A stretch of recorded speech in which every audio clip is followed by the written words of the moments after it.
You deleted some. Okay.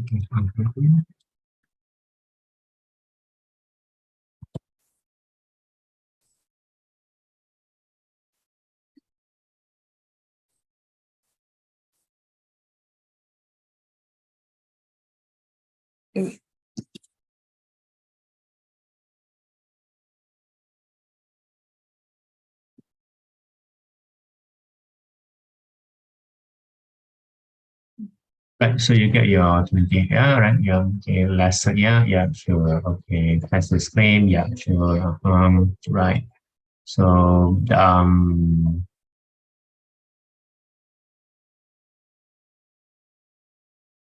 so the N is bigger, lah, right? Something that you expect out of these questions, but not exactly. Yeah. So I'm just going to draw stuff, okay? Because again, I'm not used to all these formalities, okay? Not used to it.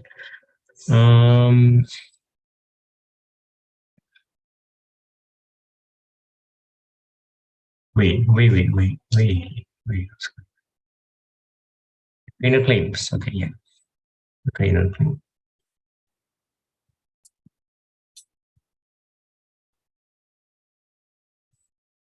Oh, no. What? No, wait, no. Claim.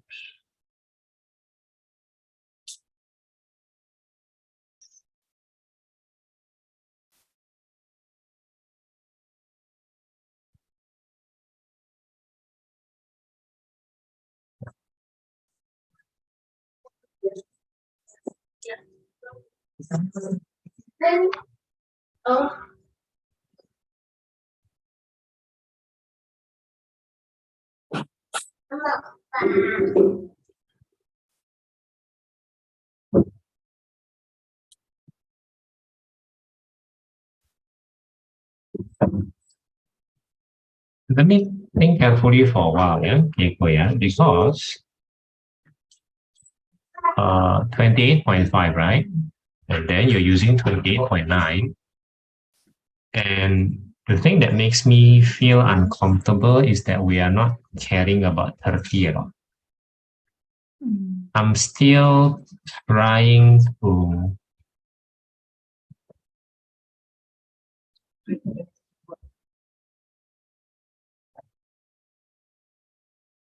But what you test is the claim. But I'm very uncomfortable with the. Let me think for a minute. Let me think for what's going on here. Does this make sense at all? Not you're working, but let me think for a while. Any other question?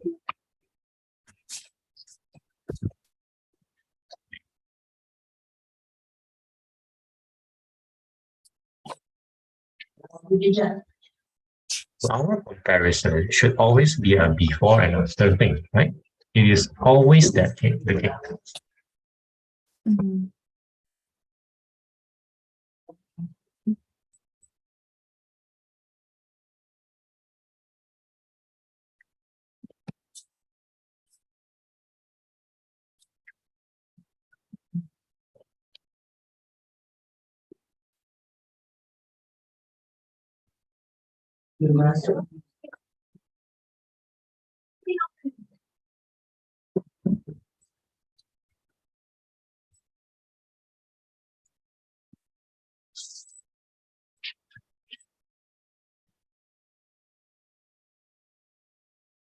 For the next one, our school never really explained the definition of level of significance.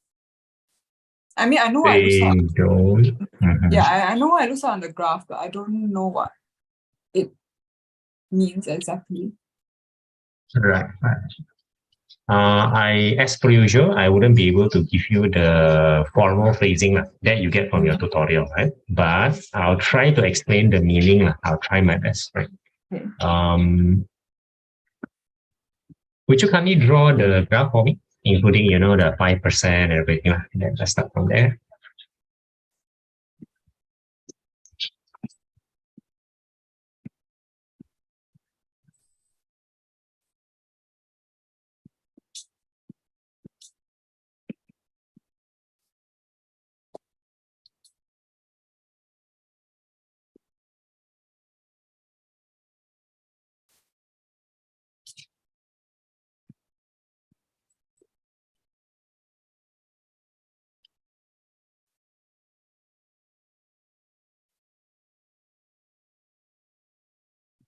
and the mu, and what is the mu, and what are you testing, and everything, all those stuff.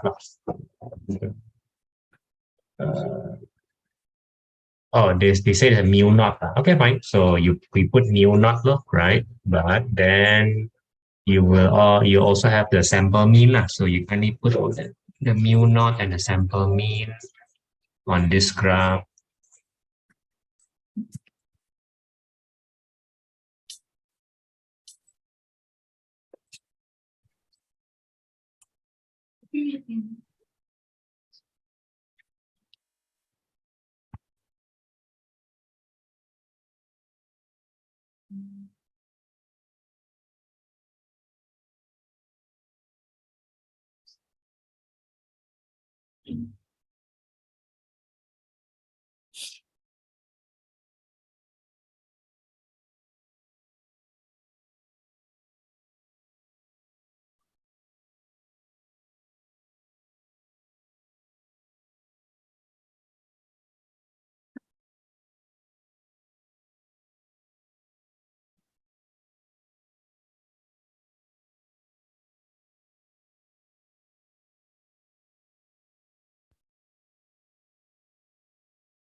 So I might, okay, just to be clear. So I think I might be the one causing you this problem. Right? So we are doing, what we are doing is an unbiased, right? Unbiased estimation. If you don't know what's unbiased, never mind. We never do the biased one anyway. So focus on the word estimate. Estimate. We're doing an unbiased estimate of the population mean,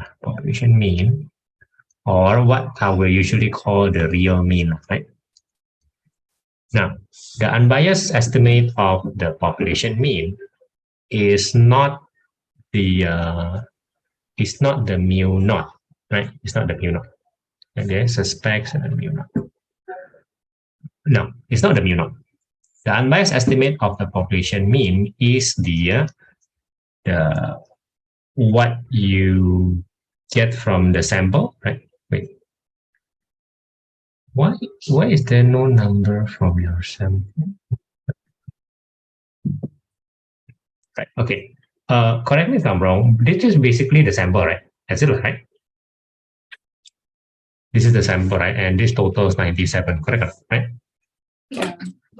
So you should have a sample mean, right?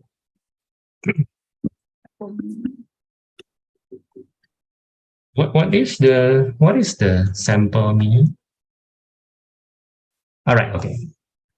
The sample 88.1. So our unbiased estimate of the population mean or the real mean is 83.1 because it is the sample mean. We use the sample mean as an estimate of the population mean or real mean. Right? That sentence should make sense right now, right? We're estimating based on the sample. Yeah, what else are we doing, right? So we're thinking that 83.1 is the likely population or real mean. Of course, we acknowledge that it will never be. It will never be the real mean because it is just a sample. It will always be, it will always vary in a certain way. So we just call it an estimate. So this one is, I think if I remember, I might have done you I've made a wrong teaching last time so that it causes you to think like this. So let me try to correct it. So I am estimating the population mean, real mean, and it will be 83.1. And I admit that there will be some variation in my estimate, which is this look. My estimate is actually not a number. My estimate is a range of number. What I'm drawing here, I mean, just to be clear, is not the population normal distribution. No, I'm not drawing, even though this graph is also a normal distribution, it is not a population distribution. It is the variance of my estimate of the population. How wide can my estimate vary? Which explains why, if the sample is very high, my estimate becomes very narrow, which makes a lot of sense. Okay? And yeah? Right. So now I'm gonna ignore these two things for a while, right? So 5%. I would think that this is a two-tail, right? Right, differ from mu naught. Okay, that's another thing that I'm worried about. Is this two-tail or one-tail? Which tail? Would you agree with me that this is two-tail? Because it seems to me that you started off with one tail.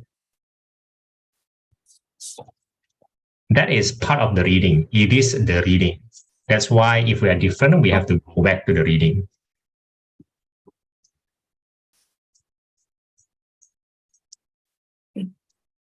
If it's two-tailed, then it's actually 0.025, right? Yeah. Now, why would you agree with me? Is it just because I say so? Oh, no. When I was drawing this, I thought like I was gonna ask like, in general, what does this mean? Which means the level of significance part, but okay. Right. Yeah. Which matters a lot in terms of the tail, right? Whatever that means is the tail thingy, right? Correct or not? It is packaged with which tail is it? More, less, or double? Right? More, less, or double. Right? Okay. So so whatever that 5% is, that is actually this is my subjective feeling. It is not so much of the area. The area is important, but it is more of this limit. In this case, the two limit that we are willing to deal with, whatever that means, whatever that means, right? Whatever that means, right? Okay, so percent. So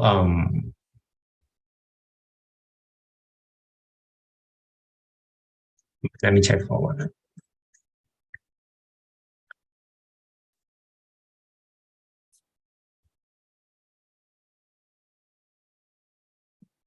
Now time for me to try to explain.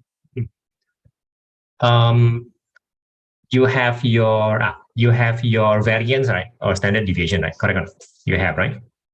Yeah. So please tell me these two values for now. Please tell me first, based on the sample 97.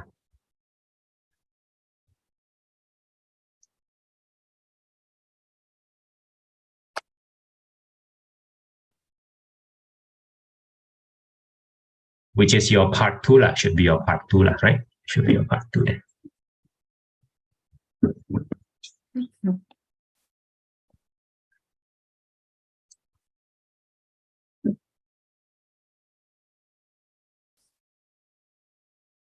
Right, correct. So that's a very big, sorry, you're using variance. What's the standard deviation here? Tell me. That seems very big. That seems unlikely big. I'm not comfortable with this number. I'm very being subjective. What's the standard deviation here? 29. Wait. The standard deviation is 59. 29. 29. Are you sure that's not the variance? Just to confirm. Are you sure? Okay. Wait.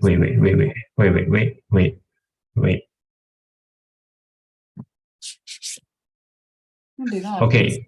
You learn the unbiased estimate of the population variance, right? You do learn that, right? How do you do an unbiased estimate of the population variance? Just to confirm, which formula are you using? Show me. Just show me. Formula. Unbiased estimate of the population variance, because the population variance is not given. So you also have to estimate, right? Oh, okay, that one. You have to estimate, right? So you have to estimate based on something, right? So, the sample itself is rather varied, one might say. And it doesn't look normal at all. The sample doesn't look normal at all, but doesn't matter because it's 97. Yeah, the sample doesn't look normal. Definitely not normal.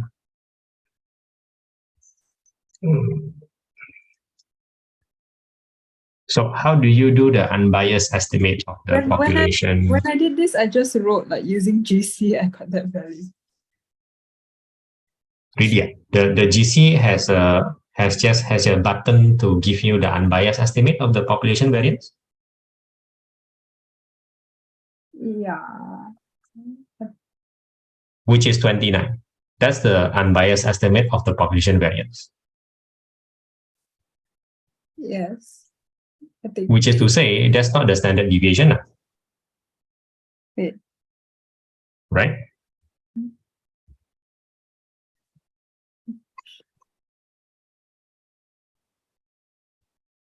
Let me key this into the GC again. Sure thing, sure thing.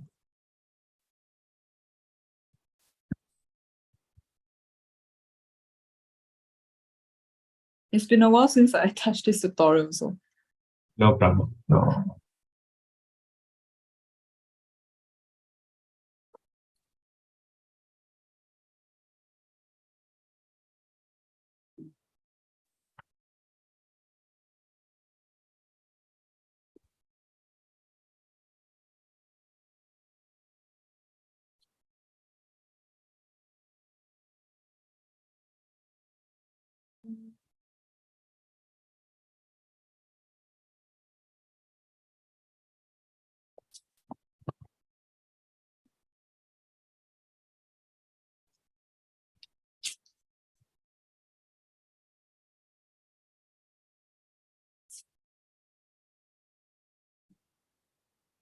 That's what I got from the calculator. All right. Then let me here you go. I'm not good at reading this, so hey, no, wait. That's very weird. So the S is the is S is S the unbiased estimator of the sample? I think so, yeah. So why is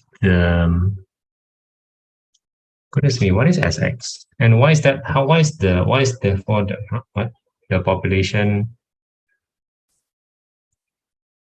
The only ones that we use the only values that we use when we use this function is the sample mean and the SX one usually lah. And again, tell me what's SX? Just so that I'm not wrong. Then what SX? SX is the unbiased estimate of the population variance. Okay, no, this function just gives us the standard deviation of whatever we keyed into the GC. So there's the table there, right? That I just keyed that in. Now this is a sample. So I know. So what is SX? Okay. But I don't make any mistake, right? So you go back to your note. When they first discuss unbiased estimate of population variance. Now, why do we have to estimate the population variance? Is because they don't give us. That's not the first scenario they talk about. That's a bit later or towards the end. Please confirm that in the GDC that will be SX. Just confirm that. If you cannot confirm, also tell me lah.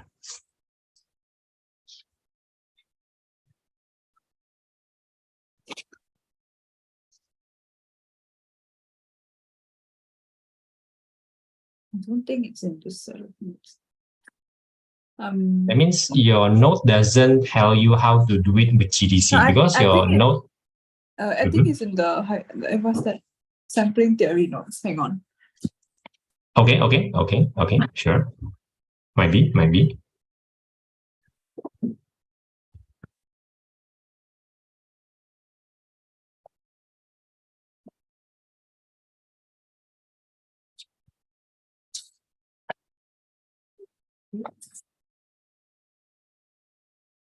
Yep.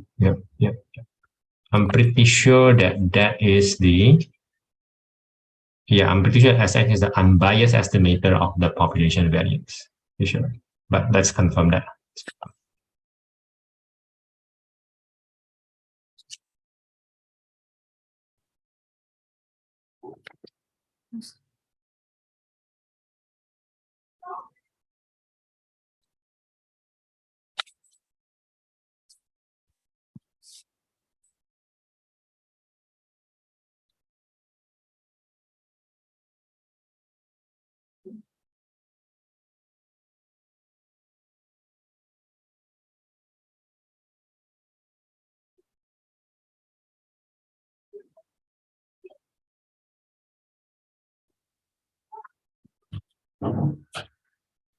Oh, but those.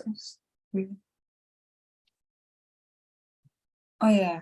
Okay, let me take the whole thing. Square or S? Sorry. S. Oh, it's an S. It's not an S square.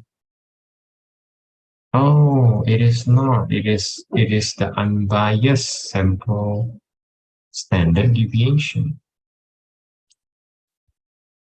Oh, it is S, not S squared. It is the corrected sample standard deviation. Oh, no, you're correct. No, you're correct. I think you're using it correctly. I think you're using it. Yeah.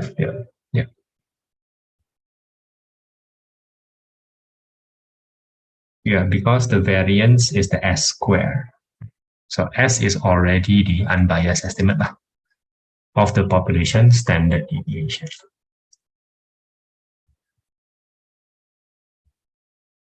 Okay, yeah. All right. So that is the unbiased estimate of the population variance. So okay, correct.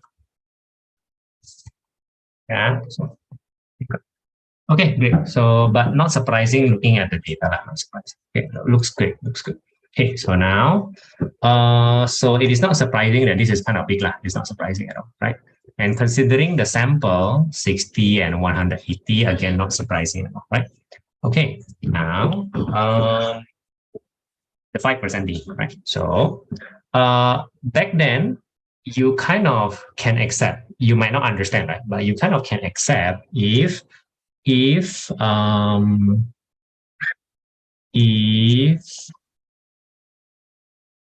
the mu naught, which is to be tested, right? The mu naught is the value which is to be tested. If the mu naught is closer to 83.1, defined by this line, the yellow lines, then I will accept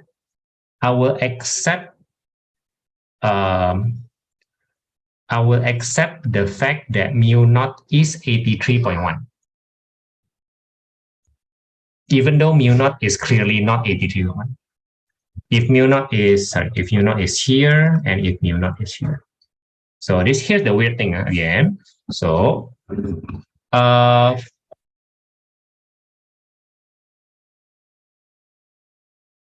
if mu naught is across this line, then I will have to conclude that mu naught is definitely not 83.1. Okay, with this area of 5%. Now, let me increase the 5%. Let me increase the 5% into, I don't know, 15%, for example. And suddenly, my line should shift closer, right? Yeah. Right? Because here. Now, let's check this for a while. What does this mean by 15%? So this is your 5% line, and this is your 15% line. Now, your 15% line suddenly means that things that are what do you call it? Things that are accepted just now is now rejected, something like that. I'm gonna put numbers here. I'm gonna put numbers here, so much easier. So let's say this is 50 lah, right? Let's say this is 50, and let's say this is 60 loh. Simple, right? Right? So previously in 5% significance, 50 will be considered how do I say? Definitely 50 is considered far than 83.1, obviously, but for some reason 60 is not considered far from 83.1. Yes. Correct or not? But now, if I move it to 15%, let's pretend that it now shifts beyond 60. So now 60 is considered far, and well, 70 is not lah. Yes, it's a comparison. So maybe now. So I'm going to focus on the 60. When it is 5%, 60 is not considered far. And when it is 50%, 60 is now considered far, 15%, right? So think carefully about 60. Is 60, how do you say it? When it is 5%, 60 is not far. When it is 15%, 60 is far.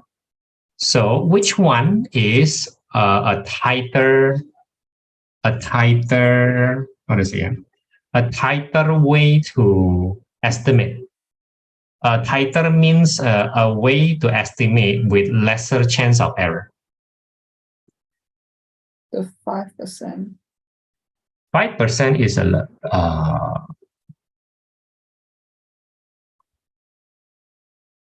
let me put it another way.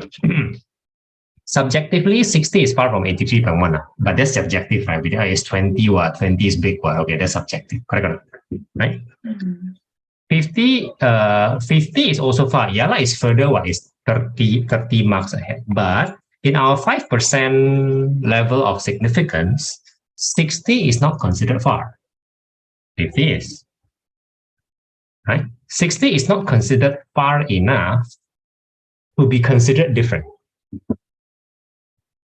That should sound weird, right? Because our subjective feeling is that 20 is big one, right? But since the variance is very big, then then our limit is at 54.1. So 60 is not considered far enough to be considered different.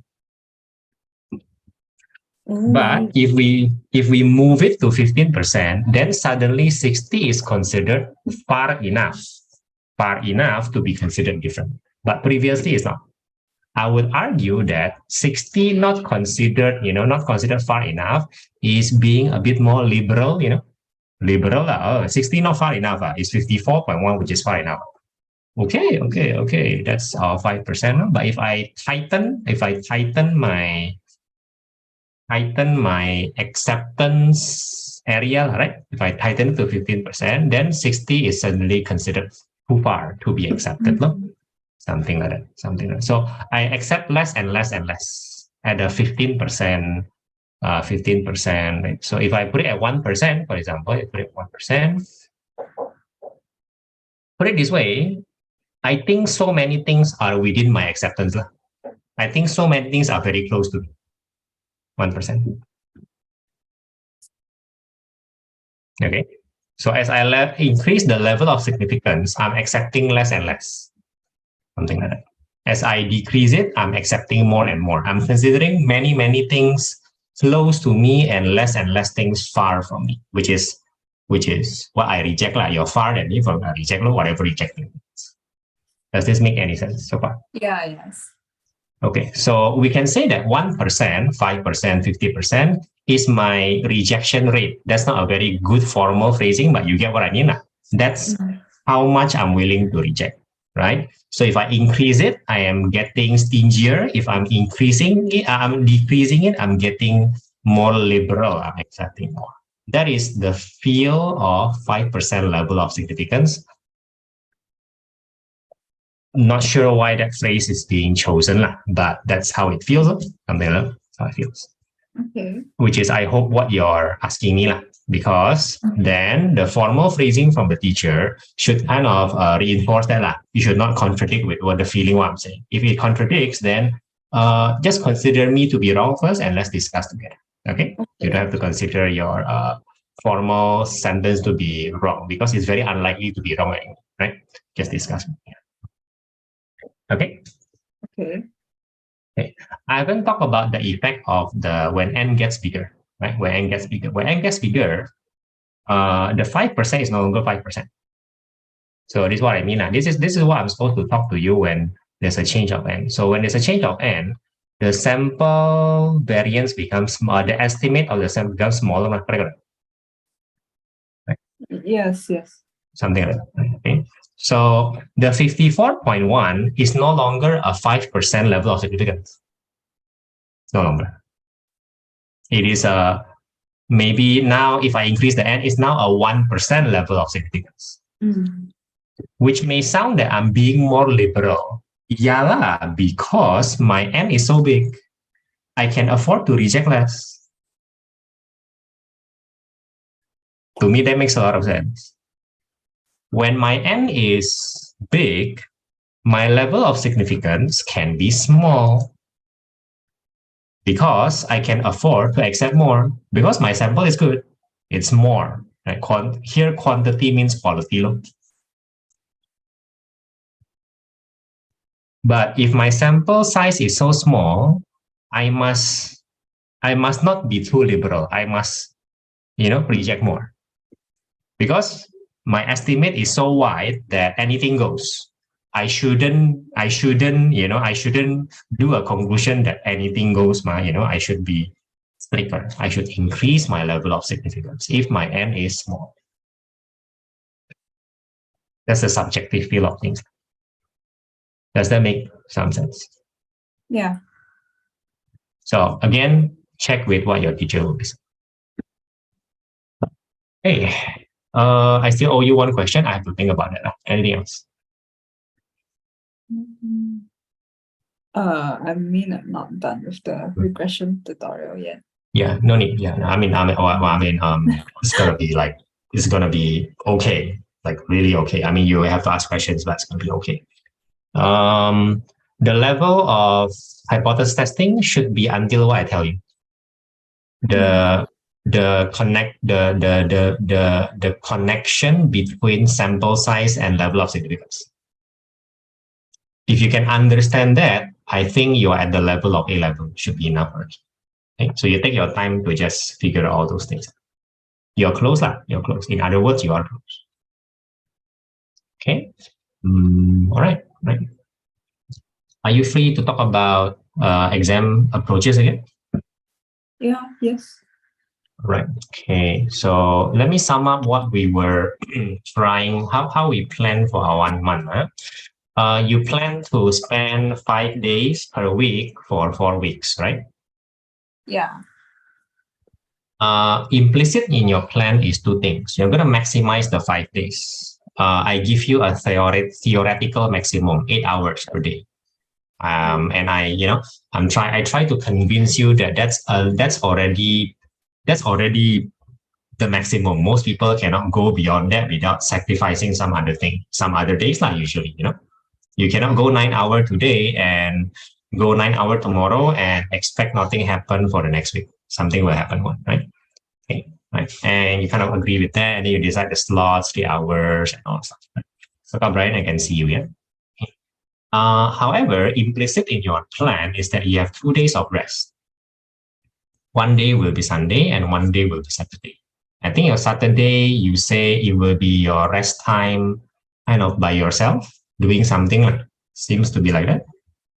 And then on Sunday, it will be a rest day, but it will be with other people. Okay? But usually other people that you know. It's not a crowd. It's actually more like a community, which is usually what a church feels like when you feel belonging to the community. Right? So that's it, and that's good. Right?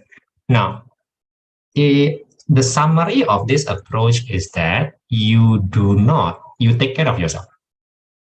You know your limits, you know how to maximize it, kind of. You're trying to maximize it, but you know your limits, and that means you're taking care of yourself. You're not abusing yourself. And that is, I think, the minimum definition of not being fatigued. If you do that, if you do this properly, you will not incur fatigue unnecessarily. You shouldn't be even fatigued if you keep a good daily routine, which is, including good sleep.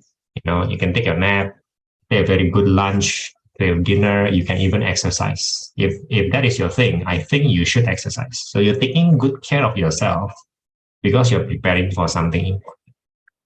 Therefore, if you do all this, theoretically, fatigue is not a problem. Which is what I want you to feel. I want you to feel that a real preparation does not incur fatigue at all. In fact, it does not make sense to incur fatigue. But right now, it seems more like a theory to you, and I want you to experience it. At that point, I don't think we're clashing at all. That would be the summary of the big picture. Anything that sounds wrong, so what? No. Right. As for what day to do what, that's a little bit more detail, right? So you kind of decided based on my advice is just to stick to the days that you're supposed to do the exam, right? First of all, it is a simple thing to follow. Secondly, is because it gives you an idea of what the real exam looks like. So let me see, what will you do? Oh, wait, let me think. You will be doing math lit. Oh, okay. You won't be having the feeling of chem to math.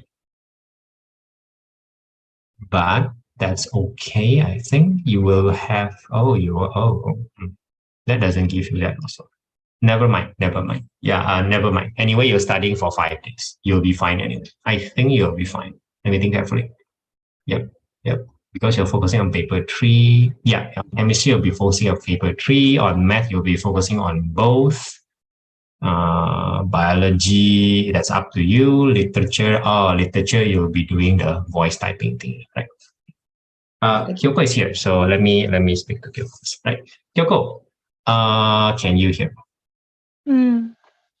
Right, Kyoko, let me confirm that you are okay in studying math today. Are you sure about this? My brain feels a bit fried, but correct. It should be. Okay, we're gonna try 45 minutes. Okay, you're gonna have to talk about it. 45 minutes first, okay, and then you tell me how it feels, right? Okay. If not, we'll just push it to next week or something like that, right? Okay. Don't worry, I won't ask you to do 3 hours per day one. Everybody knows that that's just not, that's just not effective for anybody, right? So today, are you a bit behind in class in terms of integration? What do you mean? Do you feel that you're still ahead or keeping up with the class? Because considering all the exam you're doing, Keeping up, I guess. Yeah. Keeping up is fine for now. I'm not forcing you to get too much ahead. You have something to do today, right? To continue keeping up. I have homework. Sure thing. Do with Kakak Brian homework for 45 minutes and let's see whether you're really fried or not. Okay? Okay, breakout room, Kakak Brian.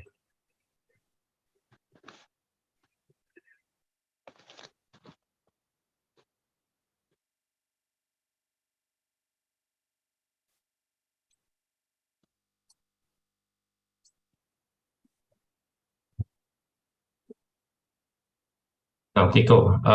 The fried brain thingy, the fried brain. Right? It's a very normal result if you're trying to do exam and you're also trying to study the subject at the same time, which is totally different topic. Right? The end result is our brain is fried up. Yeah. Which is a very normal thing to happen in the kind of exam that your school wants to do. Very normal. Also, normal result if you study until the last week before the exam and then suddenly start exam. Of course, our brain will be fried. Of course. And therefore, at the end of the exam, people should rest. The best outcome is that even though your brain is fried, it is very easy to recover. That means by a weekend, you recover. Then normal already. That means that's just a bit of a burnout. Burnout is actually not a negative thing. It's just mental exhaustion. What else is burnout, right? When a weekend rest or a prolonged rest doesn't settle the feeling of tiredness, technically that's not burnout, really. Technically that's something deeper, really. Technically, right? Yes. The fatigue that I mentioned to you, I don't mean the deeper fatigue. I mean simply burnout, simply running out of gas, running out of stamina before the real thing or during the real thing, which obviously in the world of sports will causes you to lose. It's just obvious one. Right? We really try not to do that. We really try not to sabotage yourself, especially when in this 1 month you have control.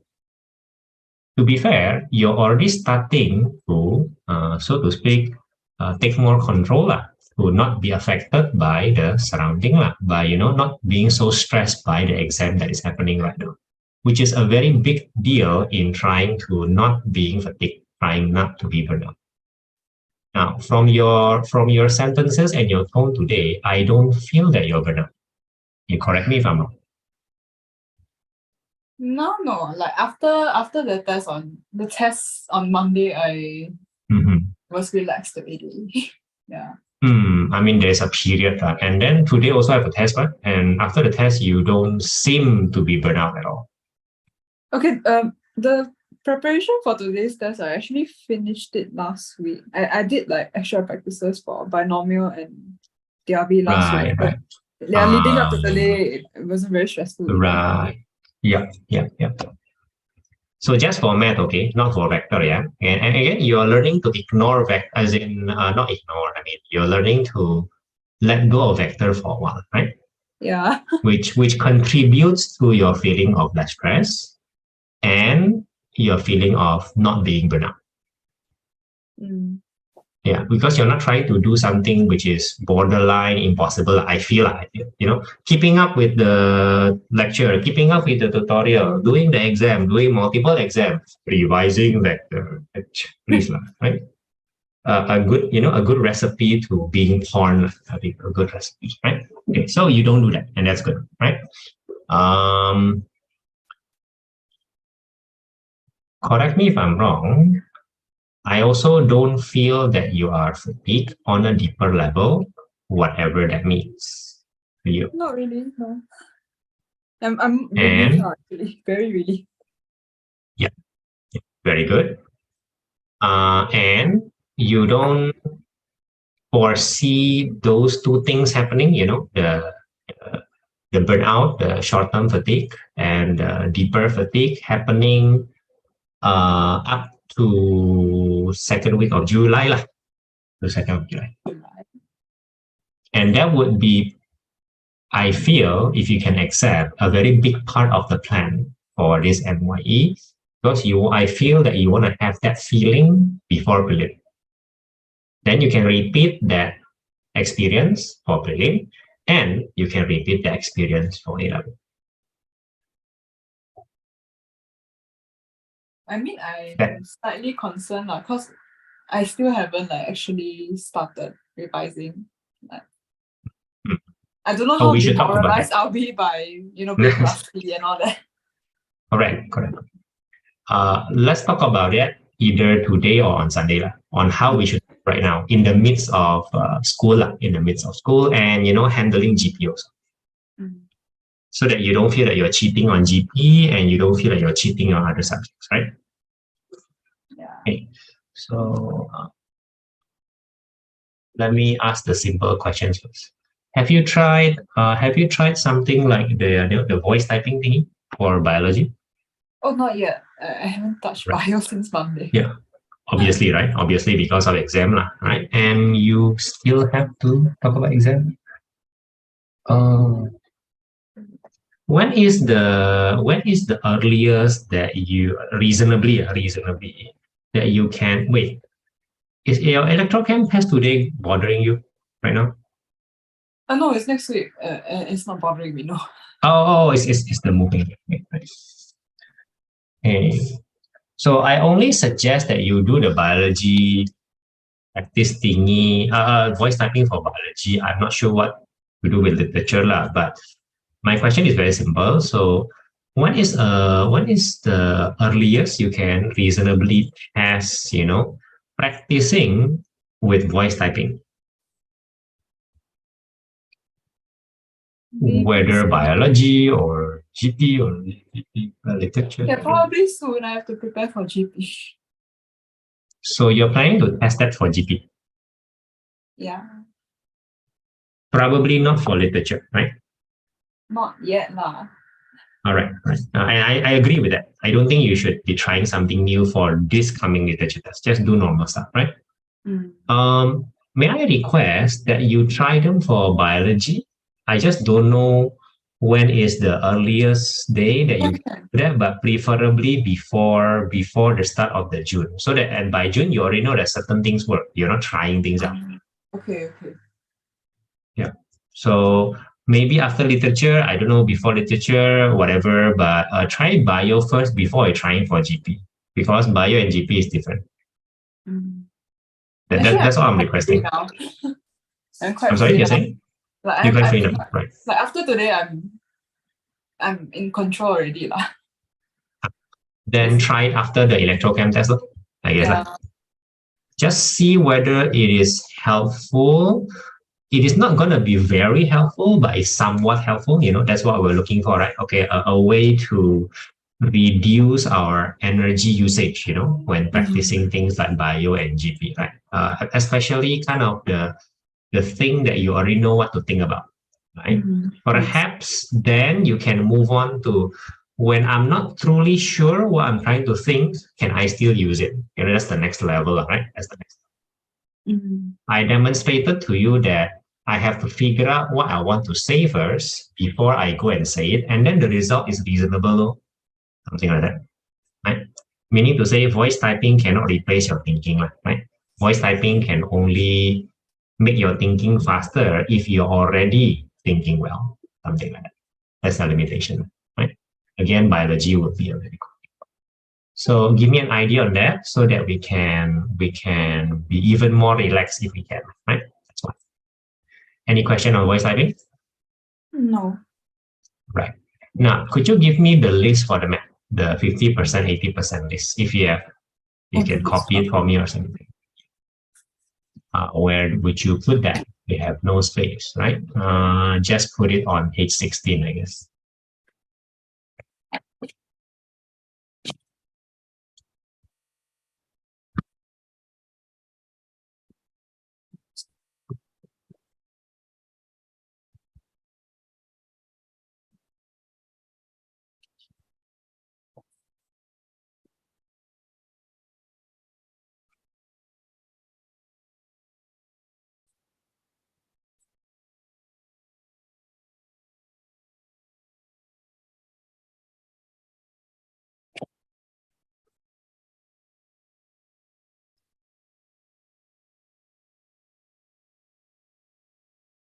It's in the tens lah. I just wrote the tens digit. So 7 means 70%. Okay, right. Okay, makes sense. Surprisingly, for sequence and series, surprisingly, differentiation, I have no comment for now. A bit surprising, actually. But integration, I'm totally okay. Complex number is 6, a bit surprising.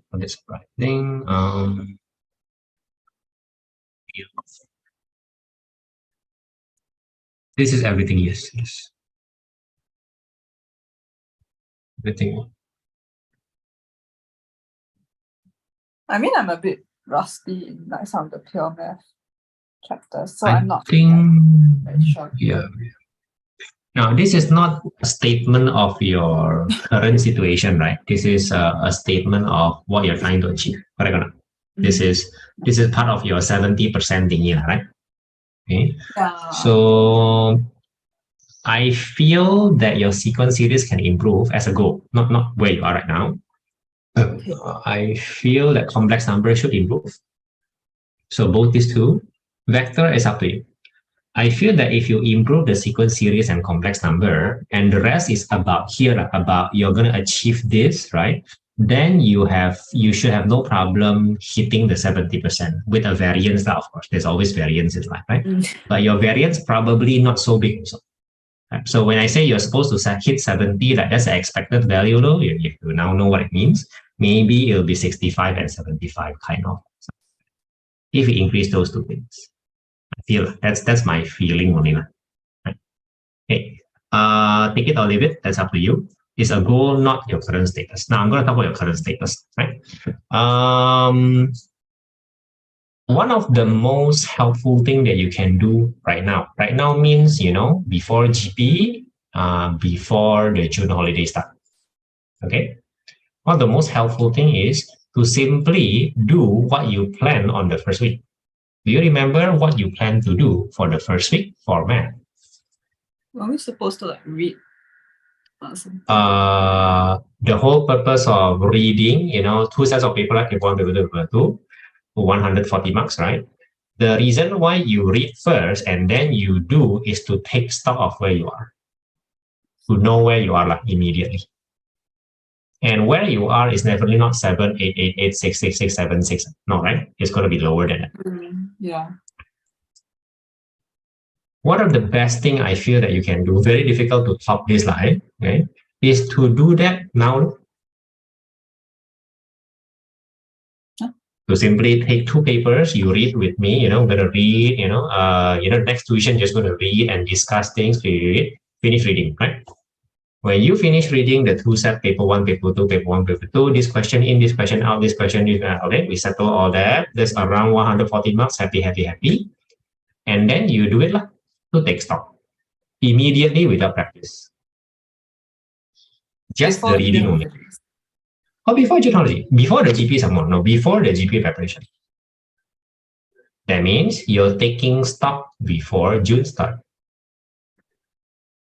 I mean, that, it is, you say, sorry. That makes sense, yeah. You will notice that it reduces your pressure even further. Simply because you're reducing uncertainty. Yeah, I was actually thinking of doing that for chem also. Yep.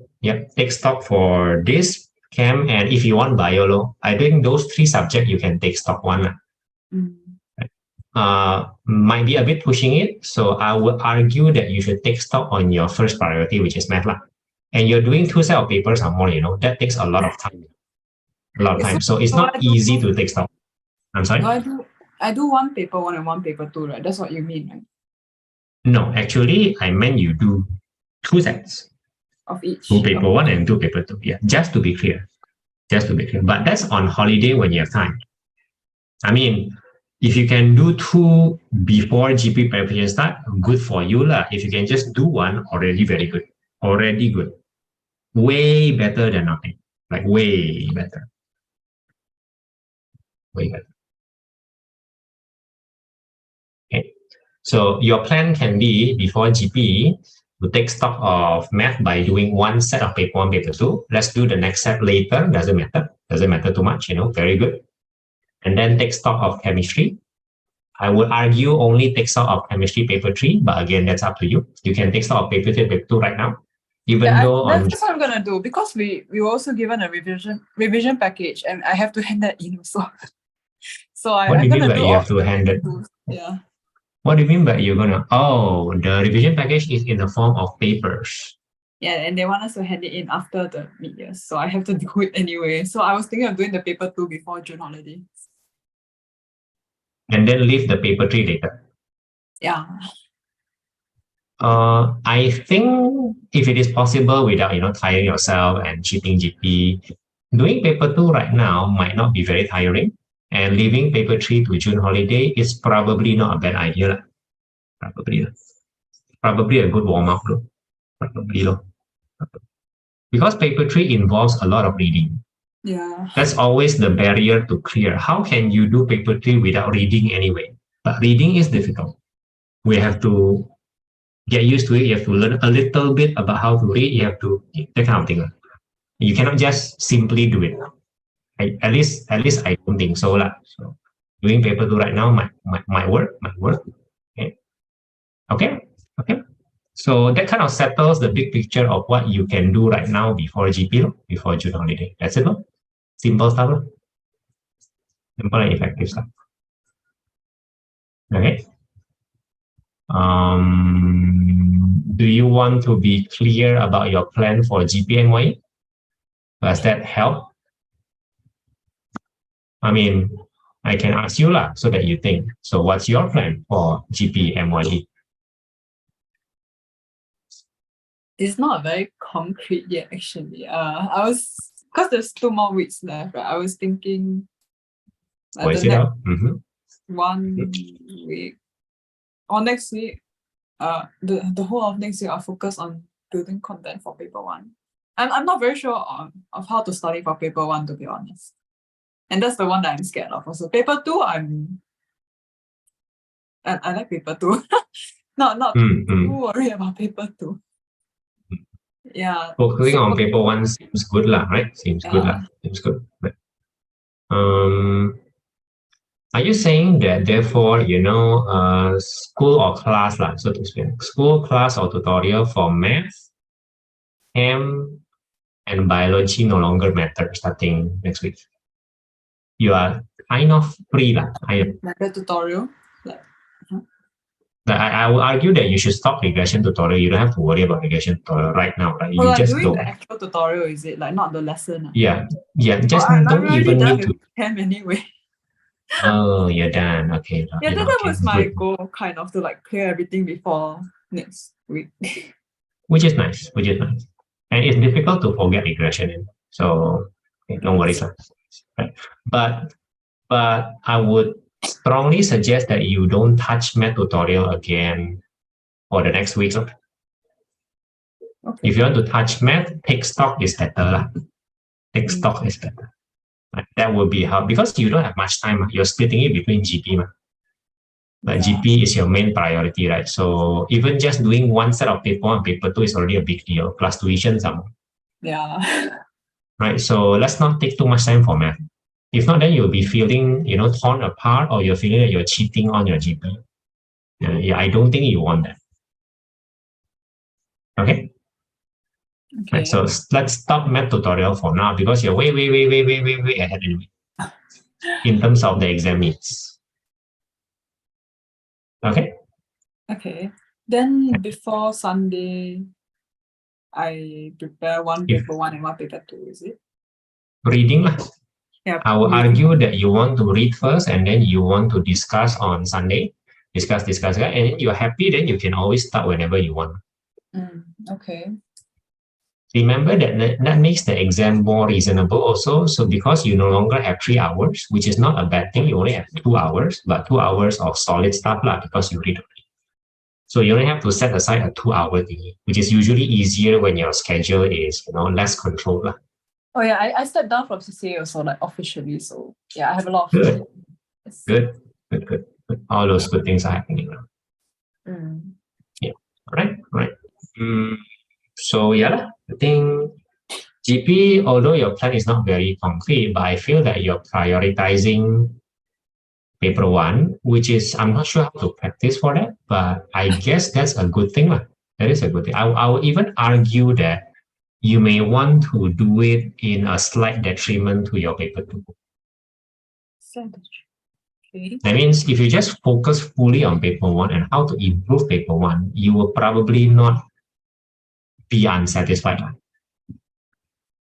I mean, like the way I practice for paper 2 is basically like, because paper 2 is just 1 hour 30 minutes. I would just do one every day early in the morning. Then I don't have to think about it for the rest of the day. If that's what you mean, that means that's not a full week, right? That's just once per day. And that's totally fine. Then you can use the remaining time. Yeah. You can use the remaining time for other subjects or paper 1, whatever you want, right? That makes, I guess that makes sense. I guess that makes a lot of sense. That means you're devoting a lot of time for paper 1, which I think is a good thing. It's a good thing. So the real tension here is not between paper 1 and paper 2. I think you already know that. The real tension is between paper 1, GP, and other subjects. Like how much should I spend for math right now, chem right now, and bio right now. I think that's the tension, and I would argue that if you're a bit doubtful, just push in the direction of paper 1 GP. Just do more. And then, I mean, when you do more, you'll get sick of it anyway, right? You'll get annoyed, or you'll get stuck by it. Okay, stuck is the most neutral word. Annoyed or frustrated is the negative emotion, and you have to stop anyway. So then you change pace a little bit, do something else, and then go back to GP paper 1. So you're almost treating your other subject as and your rest day, of course. Please have a rest day, please, right? You're treating all that as a variation, as a break from your paper 1 GP lah. Something like that. If that makes some sense. Actually, now that I'm looking at my schedule again, I don't think I'll struggle that much with doing math either. Like my normal study schedule is like I study 2 hours in the morning before school, and 2 hours is already the time that I need to finish the math paper lah. Right. Yep. After reading, yeah. So 1 2 hour, another 2 hour, and then marking, and then that's it. Yeah. then you can kind of consider that that's our first stock taking. Whatever the result, it doesn't matter, we're stock taking, right? Stock taking. Okay, all right. Right. If that's the plan in relationship to GP, right? Paper one, then I think the plan is reasonably solid. Okay. I think you have a solid plan before June holiday, and you have a reasonable plan on June holiday, provided you carry it out well, right? So that one we'll see lah. That one we'll see. Okay, good. And just nice, it's 9 p.m. Do you think we forgot or haven't talked about anything major for this? 7 weeks lah.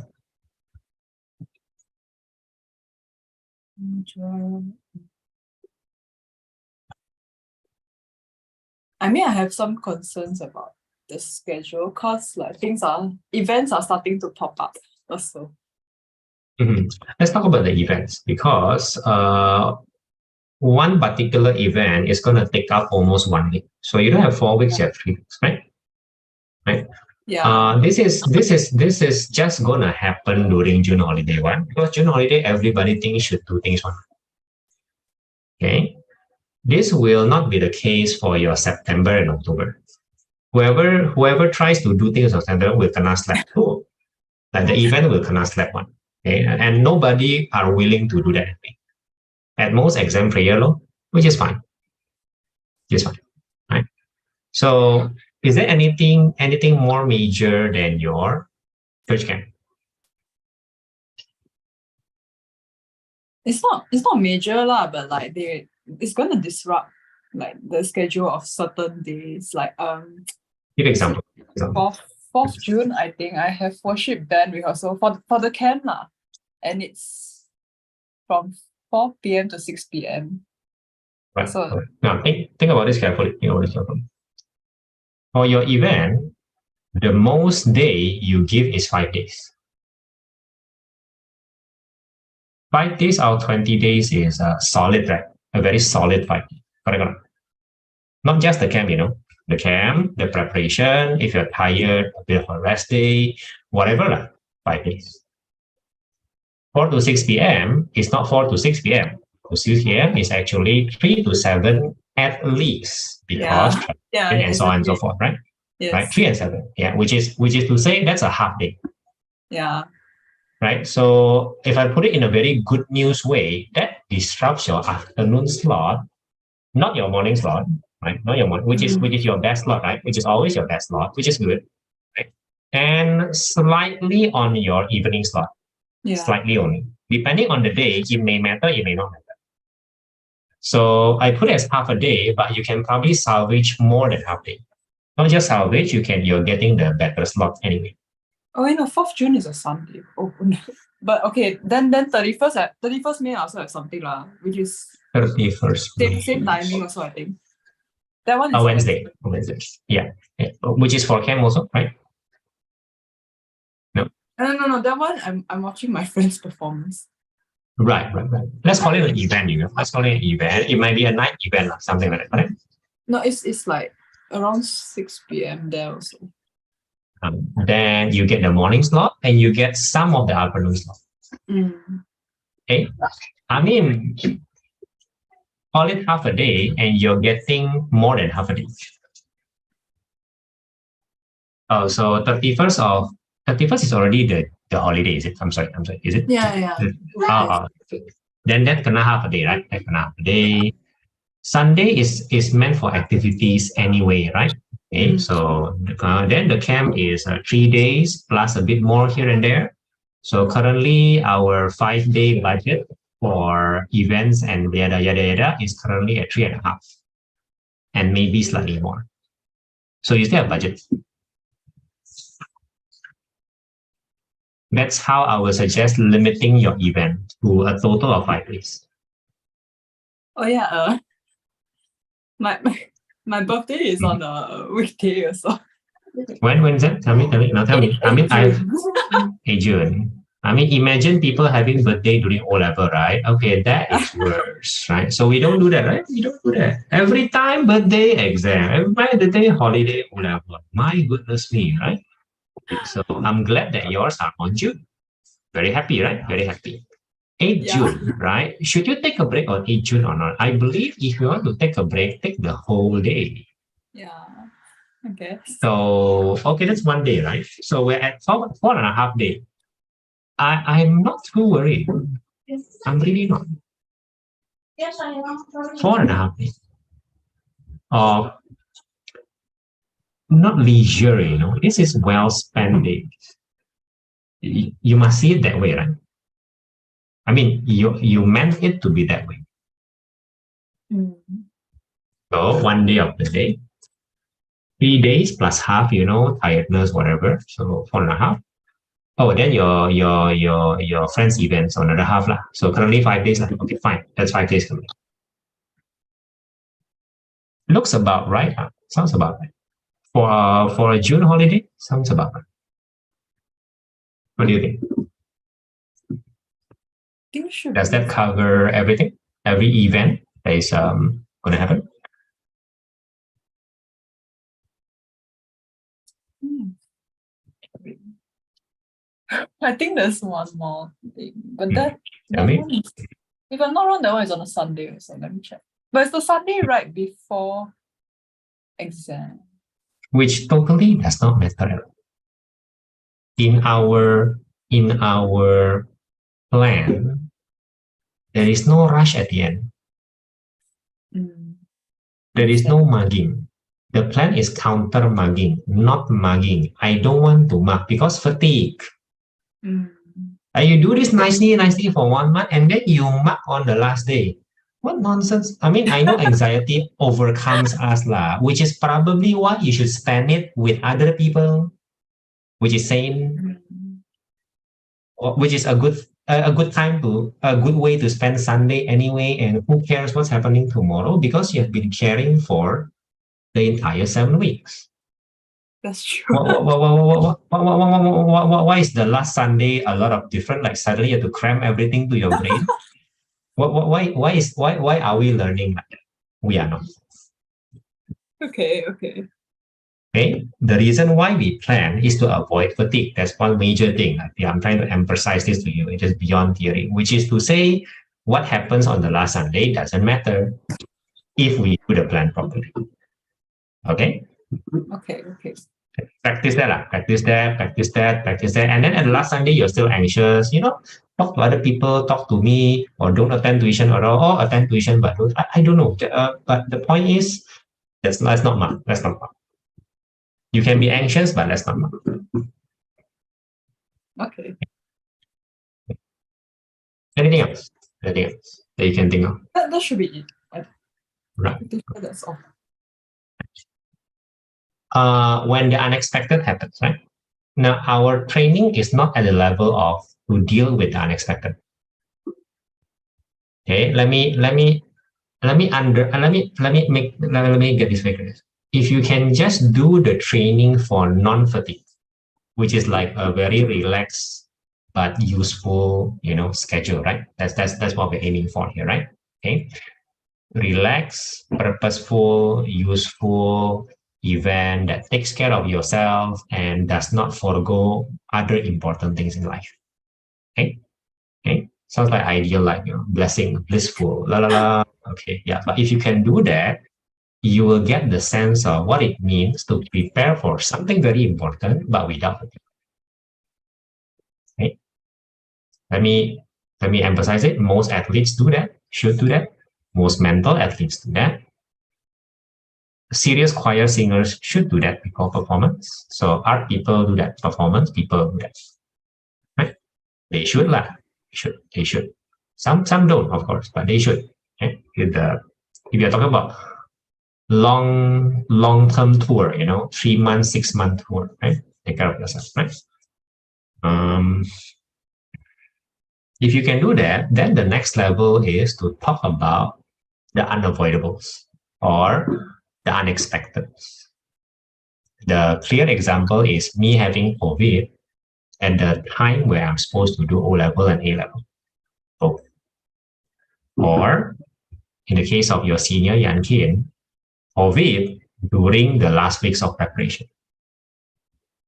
How are we supposed to deal with that? Our training up to June holiday does not include that. That is totally fine. Totally fine, even if it does happen. For example, you do get sick, a very bad sickness for 2 weeks. Oh, we'll talk about it. Don't worry. When that happens, we'll talk about how to deal with it because we're not talking about it right now. Mm. Okay. And by the way, the general plan is to talk about the unexpected or unavoidables after the MYE lah. After that, we talk about how do we actually deal with that. It's not a very complicated thing also, just require time. Because I have that buffer built in, right? Because I have that buffer built in, COVID doesn't cause me to get B. COVID simply causes me to get a lower A, not a high A. I have a buffer built in. Right? If COVID is enough to push me to B, then I am lacking something in my preparation.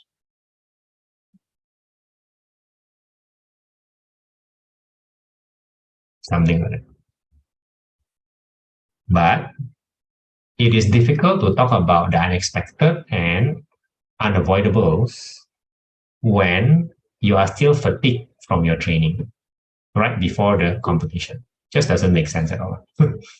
If you're already fatigued, then anything else will flip you lah. Anything else will just trip you lah. Anything will just blow you lah. You know, if you get what I mean. Yeah. You know all the concept, but you're very tired. Achoo, gone, gone. That's it, gone. You're right, you're gone. So we're trying to prevent the fatigue first before that it is meaningful then to talk about how to deal with unavoidables. Okay, so why am I telling you this? Not because we are going to talk about it right now, but because in case it happens during GP or before GP or the first week of June or whatever, if that happens, don't worry, we'll talk about it at that point. If it doesn't happen, then good luck. Okay? Okay. If you're still curious, we can talk about it on Sunday. If not, just take it away for now. Anything, any other major thing that we have not talked about?